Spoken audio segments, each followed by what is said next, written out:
കല്ലൂർമ തരിയത്ത് ആധുനിക സൗകര്യങ്ങളോടുകൂടി പൂർത്തിയാക്കിയ AMLP school കെട്ടിടത്തിന്റെ ഉദ്ഘാടനം പി നന്ദകുമാർ MLA നിർവഹിച്ചു.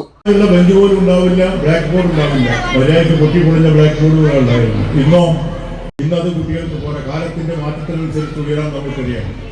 ആ മാറ്റത്തിനനുസരിച്ചുള്ള മുന്നോട്ട് പോക്കാണ് കേരളത്തിൽ ഈ പൊതുവിദ്യാഭ്യാസ മേഖലയ്ക്കകത്ത് ഉണ്ടായിക്കൊണ്ടിരിക്കുന്നത്. വലിയ തോതിലേക്കുള്ള മാറ്റം. നന്നമുക്ക് ഗ്രാമപഞ്ചായത്ത് പ്രസിഡന്റ് മിസ്രിയ സൈഫുദ്ദീൻ അധ്യക്ഷത വഹിച്ചു. പൂർണ്ണമായും ശീതീകരിച്ച ക്ലാസ് മുറികളും പ്രൊജക്ട് ഉൾപ്പെടെയുള്ള ആധുനിക സൗകര്യങ്ങളും സജ്ജമാക്കിയാണ് സ്കൂൾ കെട്ടിടം നിർമ്മിച്ചിരിക്കുന്നത്. സ്കൂളിലെ വൈദ്യുതി പൂർണ്ണമായും സൗരോർജ്ജത്തിൽ പ്രവർത്തിക്കുന്നു എന്നതും സ്കൂളിന്റെ പ്രത്യേകതയാണ്. സോളാർ പാനലിൽ വൈദ്യുതി ക്രമീകരിച്ച് സ്കൂളിലെ മുഴുവൻ മുറികളും പൂർണ്ണമായും എയർ കണ്ടീഷൻ ചെയ്താണ് സജ്ജമാക്കിയിരിക്കുന്നത്.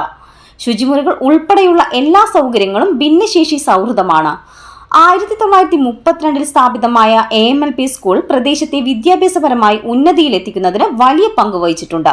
ചൊവ്വാഴ്ച വൈകിട്ട് നടന്ന ഉദ്ഘാടന ചടങ്ങിൽ രാഷ്ട്രീയ സാമൂഹിക വിദ്യാഭ്യാസ രംഗത്തെ പ്രമുഖർ പങ്കെടുത്ത് സംസാരിച്ചു. വിദ്യാർത്ഥികളും രക്ഷിതാക്കളും നാട്ടുകാരും ചടങ്ങിൽ പങ്കെടുത്തു. CNTV ചങ്ങരംകുളം.